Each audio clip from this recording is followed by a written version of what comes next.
Batu safir biru, dengan keindahannya yang menawan, telah memesona kita selama berabad-abad. Warnanya mengingatkan kita pada luasnya lautan dan langit yang tak berujung. Batu permata ini, salah satu jenis mineral korundum, mendapatkan warna biru yang menakjubkan dari sejumlah kecil titanium dan besi. Dari cerita kuno hingga desain modern, batu safir biru terus menempati posisi terhormat, melambangkan kebijaksanaan, kesetiaan, dan kemuliaan. Mari spirituality meningkat from Drake minggu bat tikerum belbenda. B. Batu safir biru tidak ditemukan di sembarang tempat. Mereka lahir dari resep unik panas, tekanan, dan waktu, jauh di dalam kerak bumi. Keajaiban terjadi di lingkungan tempat batuan kaya aluminium, seperti batuan beku atau metamorf berada. Selama jutaan tahun, batuan ini mengalami panas dan tekanan yang hebat, menyebabkan aluminium oksida di dalamnya mengkristal. Proses kristalisasi ini dikombinasikan dengan keberadaan unsur-unsur seperti titanium dan besi, melahirkan kristal series yang kita sebut sebru. Saat pertama kali digali, batu safir biru terlihat sangat berbeda dari permata yang dipoles yang kita kagumi. Mereka berupa batu kasar dan buram, seringkali terbungkus dalam batuan. Pengrajin terampil menggunakan alat dan teknik khusus dengan hati-hati memotong dan memoles batu mentah ini untuk mengungkap kecemerlangan di dalamnya. Proses pemotongan melibatkan pembentukan safir untuk memaksimalkan warna dan kejernihannya, sementara pemolesan meningkatkan kilau alaminya. Transformasi double keseluruhan jadi permata yang berkilauan, merupakan bukti seni sing diri. Batu safir biru tersebar di seluruh dunia, dengan setiap lokasi menghasilkan permata dengan karakteristik unik. Negara Kepulauan Madagaskar terkenal dengan batu safir birunya yang cerah, seringkali menampilkan rona biru elektrik yang hidup.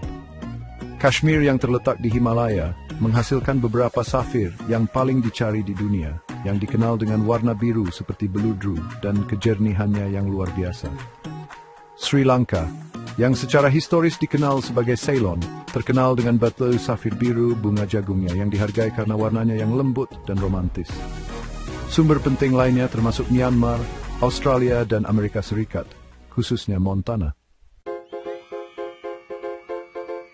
Bagian 5. Sepupu safir yang berwarna-warni membandingkan batu permata. Sementara safir biru berkuasa di kategori warnanya, mereka adalah bagian dari keluarga yang lebih besar dari batu permata korundum. Batu rubi dengan rona merah menyala juga merupakan korundum, mendapatkan warnanya dari keberadaan kromium. Perbedaan utama antara rubi dan safir hanyalah warnanya. Semua varietas korundum lainnya diklasifikasikan sebagai safir. Ini safir terjuing di berbagai warna pelangi, termasuk merah muda, kuning, warna hijau, dan bahkan di ternak primary. Bagian 6 melampaui keindahan, nilai abadi batu safir biru. Daya pikat batu safir biru jauh melampaui daya tarik estetikanya. Sepanjang sejarah, permata ini telah dihargai karena daya tahan dan kelangkaannya, menjadikannya sangat berharga. Pada zaman kuno, safir diyakini memiliki kekuatan mistis, menawarkan perlindungan dan kebijaksanaan bagi pemakainya. Saat ini, batu safir biru sering dikaitkan dengan kerajaan, cinta, dan kesetiaan. Kami dindai bestel de jutara de lingjas bilis sebagai kesentin ching wang shanas, posakte, kenangan bersejusia. Bagian 7. Merawat warna surgawi memelihara keindahan safir. Batu safir biru adalah batu permata yang sangat tahan lama, menempati peringkat 9 pada skala kekerasan Mohs. Berlian adalah 10, ini berarti mereka tahan terhadap goresan dan abrasi, menjadikannya cocok untuk dipakai sehari-hari. Namun seperti semua permata berharga, safir memerlukan perawatan yang tepat untuk mempertahankan kecemerlangannya. Untuk membersihkan perhiasan safir Anda, gunakan air sabun hangat dan sikat berbulu lembut.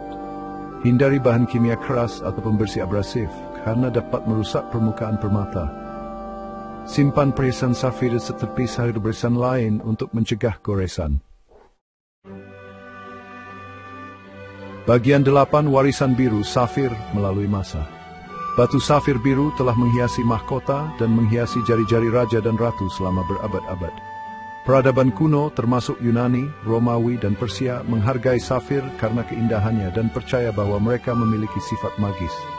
Pada abad pertengahan, safir dikaitkan dengan surga dan sering dimasukkan ke dalam artefak dan perhiasan keagamaan. Tradisi penggunaan safir biru dalam cincin pertunangan mendapatkan popularitas pada abad ke-19, sebagian berkat cincin pertunangan yang menakjubkan yang diberikan kepada Ratu Victoria oleh Pangeran Albert. Bagian 9, Cakrawala Biru, masa depan batu safir biru. Saat kita bergerak lebih jauh ke abad ke-21, daya pikat batu safir biru tetap sekuat sebelumnya.